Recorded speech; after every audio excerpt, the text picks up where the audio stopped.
19:06 lo veníamos adelantando con respecto al tema que tenemos para hoy. Hace poco estábamos recordando 35 años de la llegada de la democracia en nuestro país. Y siempre cuando hablamos de esto suelen aparecer en los resúmenes la falta de justicia que hubo en muchos casos o lo que tardó la justicia en muchos casos. Es más, hasta ahora el doctor Guaiburu, por ejemplo, sigue intentando encontrar cuerpos de personas desaparecidas. Es decir, hay heridas que no se cerraron en cuanto a los protocolos, en cuanto al luto incluso de las familias y de la gente. Del mismo modo, hay causas judiciales que esperaron muchísimo para que se haga justicia. Y vamos a hablar de eso justamente hoy, porque fue un día muy importante y también fuerte desde lo emotivo cuando escuchábamos relatos de víctimas de tortura. Esto pasaba en el centro de nuestra ciudad capital, pasaba en Asunción y pasaba con gente que hoy recuerda, como si fuese ayer, lo mal que pasaron en manos de algunas personas. Una de ellas está siendo enjuiciada en este momento y el martes vamos a conocer la sentencia. Pero estamos ya con alguien que justamente tiene un testimonio para contarnos en este sentido. Es nuestro amigo Bernabé Penayo, que nos acompaña aquí en estudios de C9N. ¿Qué tal, Bernabé? ¿Cómo te va? ¿Tanto tiempo? Muy bien, ¿cómo estás, Diego? Realmente mucho tiempo que no veíamos. Así mismo. Bueno, Bernabé es una persona de larga trayectoria sindical, de lucha política, y gracias por estar con nosotros. La verdad que valoramos mucho tu presencia.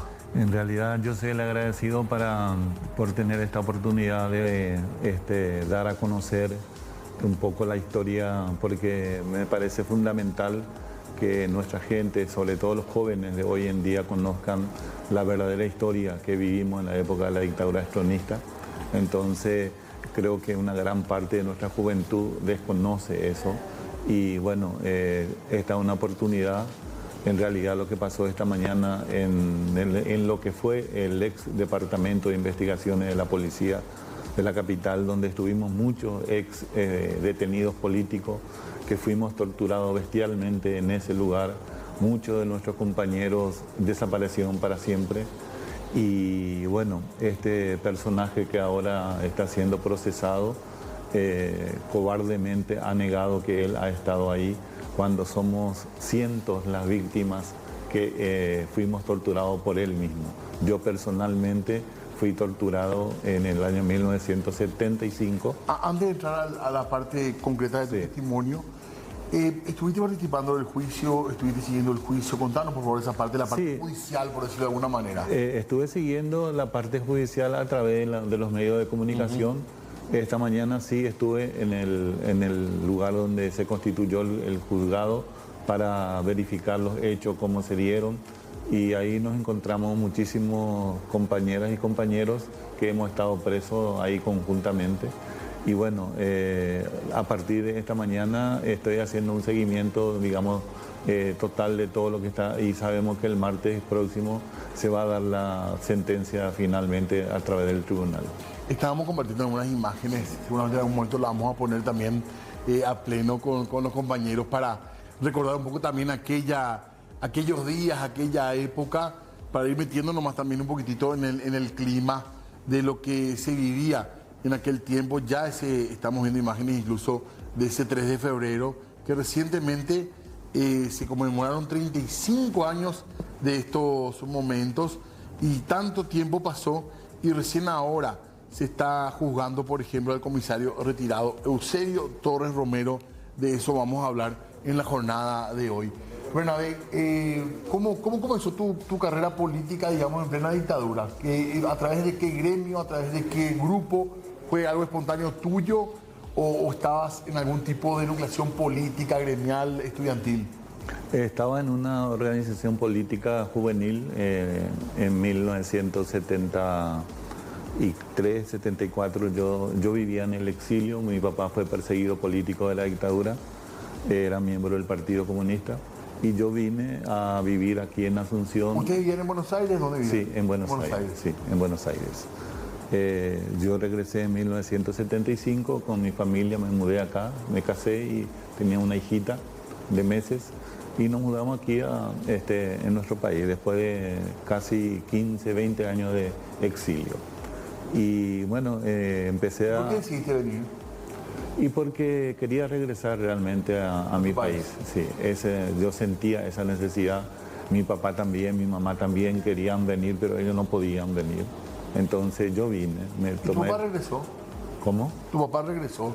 ¿Tus padres? Regresó mi papá ya después de que cayó la dictadura de Stroessner, muy enfermo, y al poco tiempo falleció. Pero pudo darse el gusto de volver por Sí, lo menos. por lo menos volvió, estuvo un año apenas con vida, con muchos problemas de salud, y finalmente falleció. Prácticamente no pudo disfrutar de su regreso. El, Sí. el exilio es complicado, ¿verdad? Es terrible. Yo siempre le suelo contar a toda la familia, a toda la gente con quien pueda hablar. Mi papá y mamá, nosotros somos de Pirayú, mi pueblo, y ellos de Pirayú se fueron a los 40 y pico de años, de un día para otro trasladados en Buenos Aires, en un barrio de Buenos Aires, que es otro mundo, cuando Pirayú era un valle de campesinos, Claro. de trabajadores, y ellos todos los días hablaban de su Pirayú, tomando el mate, se recordaban de la gente, de los lugares. Es una nostalgia impresionante lo que uno siente cuando está exiliado y no puede volver. Claro, porque hoy vemos muchos casos de exilio económico y a veces es cierto que no se puede porque el bolsillo también puede ser un impedimento, pero está por lo menos la posibilidad de saber que si uno tiene ciertos fondos podrá retornar. Así Pero el mismo. exilio político Es imposible. puertas cerradas para tu país. Así mismo. Es muy fuerte. Y muy bueno, duro. y la dictadura duró tantos años que, bueno, yo regresé en el 75, como decía, yo estaba afiliado a la Federación Juvenil Comunista, que era una organización clandestina, por supuesto, en la época. ¿Y en la Argentina ya operabas o ya trabajabas? No, Al volver. Al volver aquí, porque era muy joven todavía. Bueno, y al poco tiempo, en noviembre, el 30 de noviembre de 1975, me apresaron. Yo vivía acá en Sajonia, me secuestraron, me llevaron a investigaciones. ¿Cómo Ahí, fue eso? ¿Una noche? una madrugada llegaron a mi casa. Y ¿Quién era policía? Policía de investigaciones. Todo el equipo estaba Lucilo Benítez, Saprissa, Almada, estaba Martínez. Cururupiré había. Cururupiré. Cururupiré era Lucilo Benítez. Así era su nombre, Cururupiré terrible. Y bueno, apenas llegué en el departamento de investigaciones y me torturaron bestialmente hasta desvanecerme en varias oportunidades y finalmente perdí el conocimiento y ahí dejaron de torturarme. Pero este señor Torres, que ahora está siendo procesado, ya estaba en 1975 en el departamento de investigación. A mí me torturó él, él personalmente me torturó. Yo soy testigo, sufrí con él. ¿Y tu testimonio está en juicio? No está en juicio. No, yo no hice juicio porque, como tantos otros compañeros y compañeras, que son muy pocos los que llegaron a hacer un juicio. ¿Cómo era ese lugar de la policía? ¿Vos llegaste a la madrugada y donde un día? Sí, yo llegué a la madrugada y, digamos, mi primera impresión fue cuando en una sala contigua al despacho de Pastor Coronel, en el primer piso, había 4 o 5 compañeros míos que estaban conmigo en esa organización, y yo le encuentro ahí todo destrozado por la tortura, ensangrentado, vomitando, todos jóvenes, 18, 19, 20 años, todos. Y me dicen, cuando entro ahí, me dice, a vos te va a pasar lo mismo si no colaboras. Y me meten en la oficina de Pastor Coronel, donde estaba él.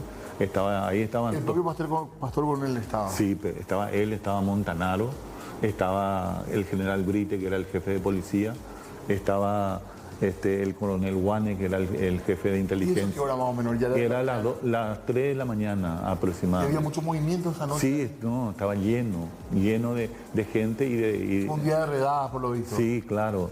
Pero eso yo escribí justamente en estos días un artículo donde cuento que todo ese mes de diciembre, el último día de noviembre, diciembre, enero, febrero, 90 días, ellos trabajaron a full, 24 horas por día, porque cayeron muchísimos compañeros y compañeras de acá en Asunción. ¿Y vos sabés cómo y por qué te buscaron a vos? Y en realidad un compañero que conocía mi casa le tomaron preso, y ese compañero le llevó a la policía hasta mi casa. Así llegaron a mi casa. ¿Le torturaban para que haga eso? Claro, a todo el mundo se le tortura. En investigaciones nadie se salvaba de la tortura. Y mucha gente, yo no sé si se dice en mal sentido, que tuvo que delatar o se entiende que era insoportable la...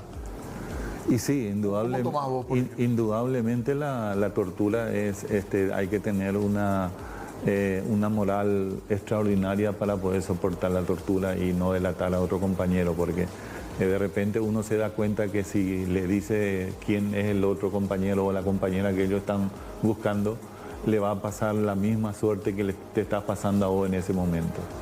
Entonces eso es terrible. Es un juego entre la vida y la muerte, porque uno es consciente de que puede morir ahí en... ¿Y vos llegaste a hablar con tu compañero después de esa situación? Sí, claro, hasta ahora yo me encuentro con algunos de los compañeros que estuvieron conmigo. ¿Y se entiende ya lo que sería la delación como algo que no se pudo aguantar? ¿Se entiende? Y sí, obviamente con el tiempo, digamos, uno tiene otra visión, pero en ese momento es terrible y la dictadura no perdona. O sea, el aparato de terror que ellos implementaron, especialmente con Pastor Coronel Lucilo Benítez, que era Cururupiré, Almada. ¿Vos que eras una persona joven, ya tenías pleno conocimiento de quién era cada uno en ese momento? Sí, claro, y con el tiempo después le conocí mucho más todavía. Yo estuve 3 meses en investigaciones. 3 meses. 3 meses. Sin ningún proceso, sin nada. No, obviamente, no. 3 meses ahí en investigaciones. Después estuve 3 años en total. Yo estuve hasta el 78. Yo estuve en el campo de concentración de Emboscada, que después nos llevaron a todos en el 76. Y bueno, salí en el 78 a través de una huelga de hambre que hicimos un grupo de compañeros y salimos. Pero le dio el gobierno norteamericano, ¿verdad? Para que ustedes puedan... No.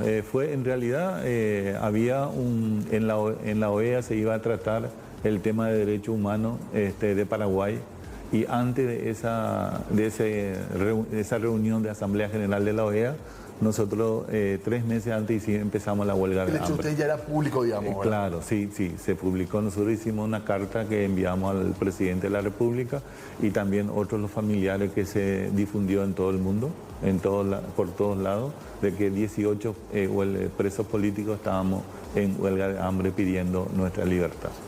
Pero quiero volver a esa noche. Te toman de tu casa, te llevan y entras y le encontrás ya unos compañeros ahí tirados en el piso. Sí, esa fue la primera visión que yo tuve ahí adentro.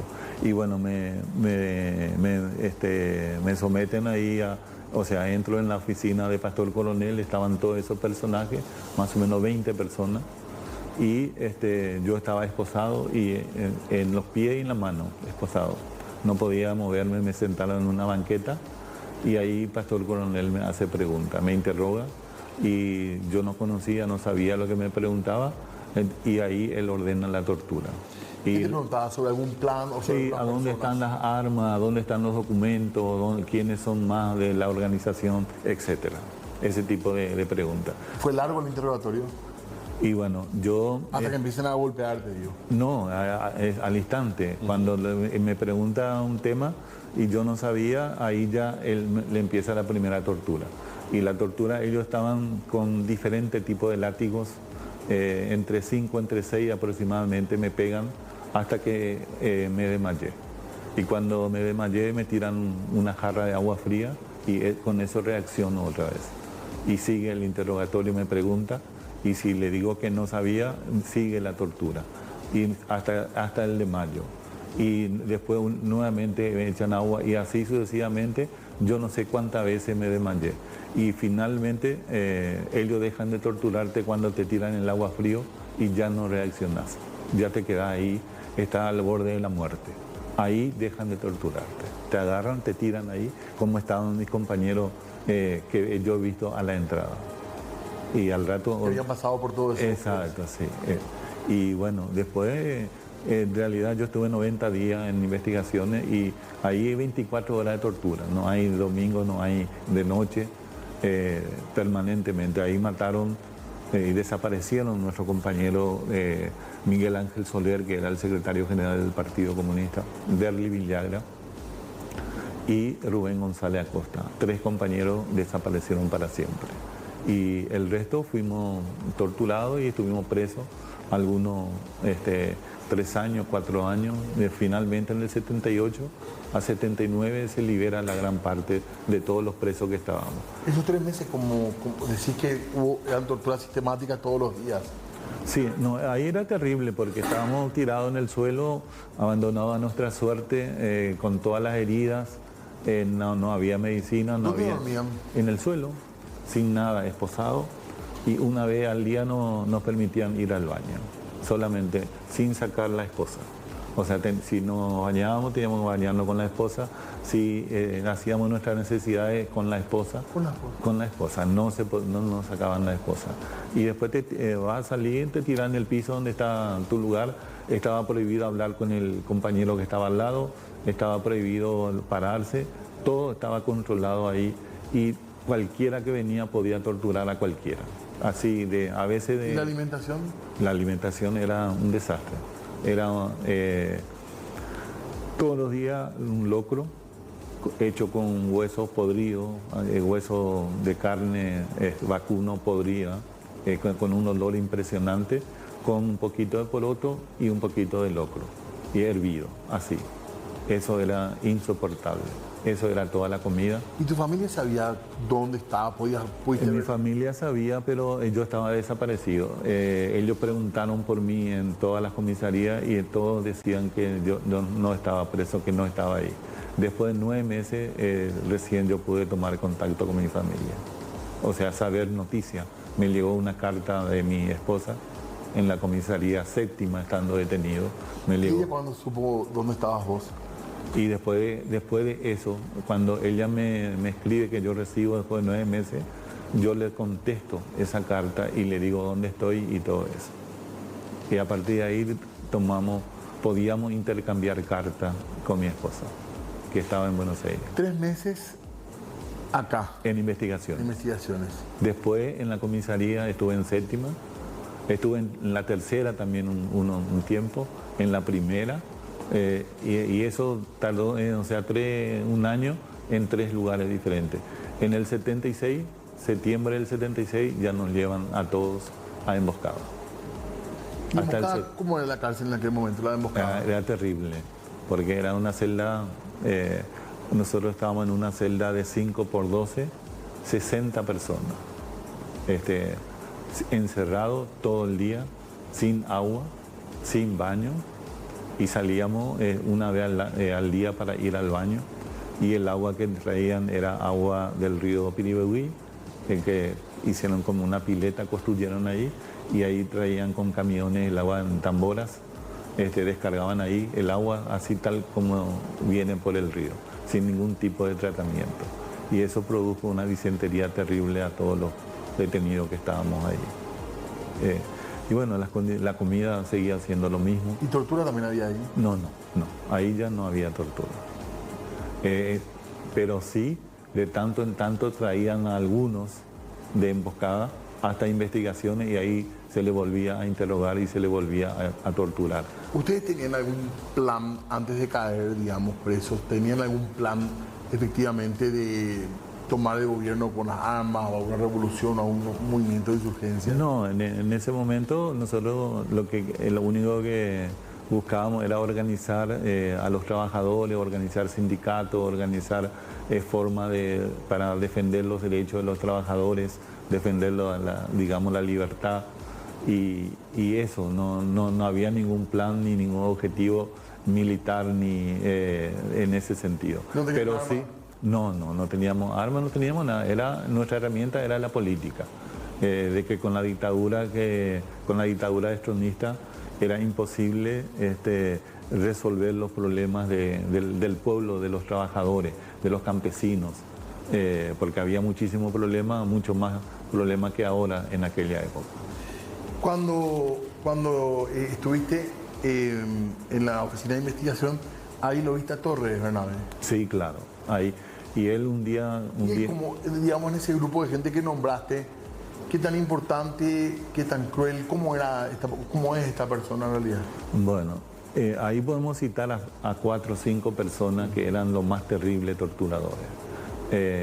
Para mí, Lucilo Benítez, que era curulupiré, Saprissa, que era Camilo Almada, Martínez, Juan Martínez, que hace una semana parece falleció, Juan Martínez, y Eusebio Torres. Esos 4 se destacaban por su crueldad en la tortura, con todos los prisioneros que estábamos ahí. Hoy fue un día importante, pero además en estos días de juicio se escuchado muchos testimonios como el del doctor Arestivo, Sí. que contó que decía que Torres le torturaba con un odio que parecía como si yo le hiciera algo a su mamá, dijo el doctor Arestivo. Así de violento era. No, claro, es violentísimo. Pero, por eso, todos eran violentos. Todos los que estaban ahí, hasta el soldadito que hacía el servicio militar, ya estaba formado en esa escuela y era capaz de pegarte, de patearte con cualquier cosa.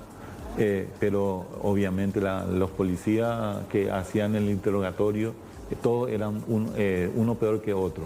Pero sin ninguna duda, yo creo que si hablamos con todos los presos políticos, van a decir con toda seguridad de que Lucilo Benítez, Saprissa, Martínez y Eusebio Torres eran los peores de todos, los más sanguinarios. ¿Por qué crees que es importante que haya una condena en el caso de Torres? 15 años pide la Fiscalía. ¿Por qué pensás que es importante, Bernabé, vos como que pasaste por esto, digamos? Y yo creo que es una cuestión elemental, porque la tortura es un crimen de lesa humanidad. Los que torturaron y los que mataron en la Segunda Guerra Mundial fueron a parar en un tribunal y fueron casi todos condenados a muerte por ese genocidio que hicieron con millones de personas. Y hoy en día la tortura es un crimen de lesa humanidad. Es lo peor que se le puede hacer a un ser humano. Entonces los actores de esas torturas tienen que ser condenados, y por eso es uno de los delitos que no prescribe. Es imprescriptible la violación de los derechos humanos. Y entonces si nosotros nos olvidamos de eso, podemos volver, porque ahora también hace 35 años vos decías que cayó la dictadura de Stroessner, pero se fue Stroessner, pero el estronismo sigue en el Paraguay. Y ahora hay peligro de un retorno nuevamente del estronismo a través del cartismo. Ojalá que se haga justicia entonces, ¿verdad? Ojalá. Eso es lo elemental. Ahí estábamos viendo en la parte de atrás al menos unas imágenes de una de las manifestaciones de los médicos. Creo que es interesante también para la gente más joven también que vea esto, porque eran médicos del Hospital de Clínicas que estaban de protesta y fueron también en su momento brutalmente reprimidos. Les reconocimos incluso a algunos médicos como el doctor Chamorro, que se lo ve ahí justamente, conocido pediatra, y está aplaudiendo justamente, para que hay mucha gente que está ahí. Creo que ahí está la doctora Masi también, en fin. Filisola seguramente. Filisola también seguramente está por ahí, sí. El senador Iramain también andaba por ahí, la actual senadora, así que ahí está Filisola, de hecho. Sí. Era un momento muy duro, ¿verdad? Pues ellos estaban reclamando en ese momento salarios justos. Así mismo. Salarios justos. Gracias, Bernabé, por venir. Te agradezco muchísimo la charla que podemos tener hoy. Yo no sé cómo se siente esto de remover los recuerdos con usted. A mí siempre me cuesta un poquitito en lo personal. Sí. Por eso que valoro muchísimo que tengan ganas de contar o que puedan contar realmente. Realmente, esta mañana cuando estuvimos ahí en el Departamento de Investigaciones y cuando visitamos los lugares, entramos en lo que era la oficina de Pastor Coronel, que está todavía tal cual, y eso pesa mucho, o sea, es un golpe psicológico muy fuerte. Uno vuelve en la memoria todo lo que uno pasó ahí. Y a mí me afectó un poco eso, pero... ¿Fue un día duro hoy? Muy duro, muy duro. Ver a compañeras y compañeros llorando ahí, abrazándose, pensando en los compañeros que se quedaron para siempre. Claro. Es una cosa muy fuerte. Gracias, Bernabé. Insisto en esa parte también. Queremos compartir con ustedes, esto preparando un equipo de producción, unas preguntas, como algunas cosas que uno a veces escucha, que se comentan sobre cierto momento. ¿Qué tan temible era cruzarte con la Caperucita Roja, por ejemplo, Bernabé? Para la gente joven, eran unas camionetas grandotas, ¿verdad? Americanas, así como dice pintada de rojo, decían policía. Sí. ¿Qué tan temible era? Y era terrible, en realidad en la época de la dictadura cruzarse con la policía ya daba temor. Claro. Solamente el hecho de ver ya era porque podía pasar cualquier cosa. Y yo me acuerdo cuando estábamos presos se utilizaban también una caperucita roja, también le decíamos, pero era todo cerrado, que tenían unos agujeritos nada más para poder respirar. En eso se trasladaban a los presos políticos. Y cuando nos llevaron a una emboscada, por ejemplo, un camino largo, no había asfalto todavía, mucho calor, mucho calor en la calle, pero ahí adentro hacía el doble de calor y llegamos todos exhaustos a emboscada, porque no había ventilación. ¿Vos estuviste con mucha gente todo el tiempo, digamos? ¿Cómo? ¿Estuviste con muchos compañeros todo el tiempo? Sí, claro, y en emboscada estuvimos más de 500 personas. ¿Te reconoció de repente por ahí? Sí, claro, nos encontramos y nos reconocemos y nos abrazamos y estamos en contacto una parte, los que sobreviven todavía, porque muchísimos ya se fueron. ¿Te llevó mucho tiempo superar el encierro, la tortura, los golpes? Bueno, en realidad cuando yo salí en libertad creo que rápido pasó porque estaba en una etapa joven, estaba fuerte. Si bien hice una huelga de hambre de 13 días y salí muy debilitado, pero pronto me recuperé y seguí trabajando, siguen los problemas de la vida, hay que atender. ¿Qué decía tu papá cuando se supo de la huelga de hambre? ¿Qué te comentó? Y en realidad yo me encontré con mi papá al salir en libertad y me tuve que ir otra vez a la Argentina porque acá no tenía dónde quedarme. Regresé allá, justo fue en el 78, al final del campeonato mundial que se hizo en Argentina, que ganó Argentina y que también había una dictadura. Y ellos estaban allá, bueno, yo regreso en esa época a la Argentina, que entre paréntesis después casi me secuestran también allá en el 80, en la última etapa de la dictadura argentina. Operación Cóndor. Claro. Y ahí, eso militar en la Argentina. claro, y ahí le secuestraron a Antonio Maidana, le secuestraron a Emilio Roa, que están desaparecidos para siempre, en 1980. Bueno. Sí. Y yo me escapé milagrosamente. Bueno, un día me vas a contar cómo fue ese escape. Un par de plaquitas más, simplemente para hablar de lo que se suele hablar, comentar, y queríamos hacer esto también. Había múltiples desapariciones. ¿A vos te tocó conocer gente que desapareció? Sí, claro, muchos compañeros nuestros, acá y en Argentina. Y eso duele mucho. ¿Cuándo se minimiza, cuando escuchas que se minimiza, qué reacción te produce? Y digamos, por un lado, la primera reacción es una indignación, y lo segundo, uno empieza a pensar, bueno, no conoció lo que fue la dictadura, no conoció la represión, no conoció tal vez muchas cosas y por eso opina así. Eso es lo que de repente encuentra una explicación, digamos, a esas actitudes. Cuando es una persona común, un trabajador, alguien que no conoce, opina de esa manera y esa es la interpretación que le damos. Pero obviamente cuando es una persona que conoce y está interesado en el tema, obviamente es condenable esa actitud. Hay una placa más para ir cerrando. No había hecho inseguridad, porque a veces siempre se dice esto, ¿verdad? En la dictadura se vivía más tranquilo. Este es un tema que la democracia no pudo solucionar. ¿Cuál es tu mirada, verdad? Mira, eso es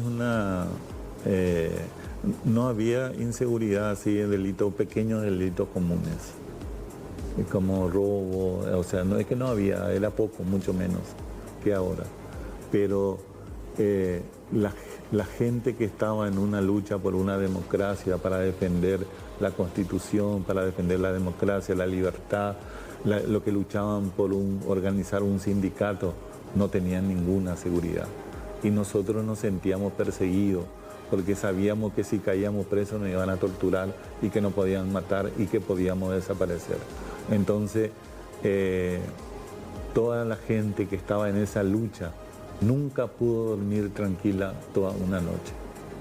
A mí me costó muchísimo eso porque toda mi vida pasé así. Y solo después, cuando yo regreso a Paraguay, a pocos días que cayó Stroessner, me instalo aquí y después me entero que la policía me seguía siguiendo. O sea, cuando se descubre el archivo, encuentro, de que ellos sabían dónde yo vivía, qué vehículo usaba, cuántos hijos tenía, todo lo que hacía, mis pasos estaban descritos. Bien controlados. Y a mí me costó muchos años, después de que cayó la dictadura, poder dormir tranquilo una noche, no tener miedo de ser secuestrado esa noche. Nos quedamos con eso, Bernabé. Gracias por tu testimonio. Gracias. Valoro muchísimo. Tenemos que hacer una pausa nosotros, breve corte y ya volvemos. Una fosa en una vivienda conocida como la Casa del Terror. Tras 5 meses de cautiverio, finalmente llegaron a este lugar en un trágico final que conmocionó al país. El lugar estuvo todo el tiempo habitado por los secuestradores, quienes, según los testimonios y se supo después, llevaban una vida absolutamente normal, cosa que evitó que se levanten sospechas en el vecindario. Estamos hablando del barrio Mbocayatú. Este fue el primer secuestro y muerte que cometió lo que hoy se conoce como Ejército del Pueblo Paraguayo, que en un principio fue parte del partido Patria Libre, pero que luego mutó a convertirse en este grupo criminal que se dedica, entre otras cosas, a los secuestros extorsivos. Así que recordamos 19 años ya del hallazgo del cadáver de Cecilia Cubas.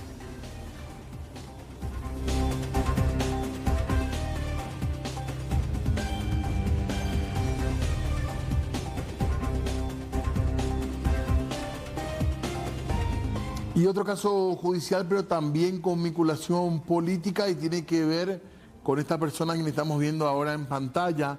Fue ministro de Emergencia Nacional, hablamos de Joaquín Roa. ¿Por qué?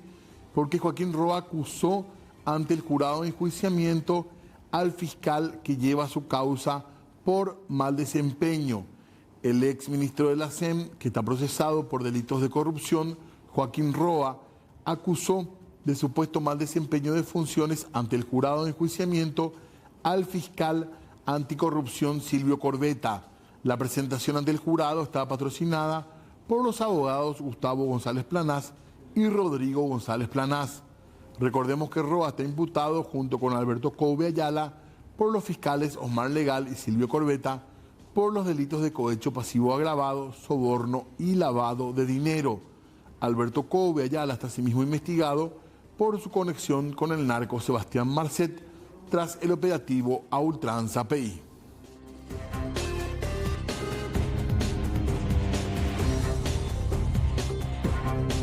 Y hablamos también de Vicente Bataglia, quien se puso a través de sus abogados a disposición de la investigación fiscal que está siendo llevada. A través de sus abogados, el ex titular del IPS, el doctor Vicente Bataglia, se puso a disposición del Ministerio Público tras denuncias presentadas por las actuales autoridades de la previsional de supuestas irregularidades sobre el manejo de fideicomisos. Aparecen como representantes de Bataglia los abogados Andrés Casati y Jorge Arturo Daniel.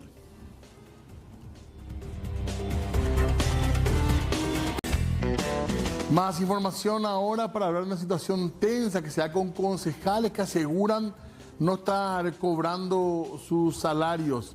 Esto pasó en la municipalidad de Capillibarí y estamos hablando de que 7 concejales de la ciudad tomaron la municipalidad local exigiendo el pago de sus dietas correspondientes a 10 meses atrasados. Los afectados, que son opositores al intendente David González, que es del PLRA, dijeron que los ediles afines al jefe comunal sí están al día en el pago de sus dietas. En primer lugar, mi saludo para vos, Elías, y gracias por la cobertura y también por darme esta oportunidad a fin de explicar de manera clara esta historia tan interesante y llamativa para la ciudadanía. En primer lugar, Elías, el año pasado, en diciembre, el 18 de diciembre,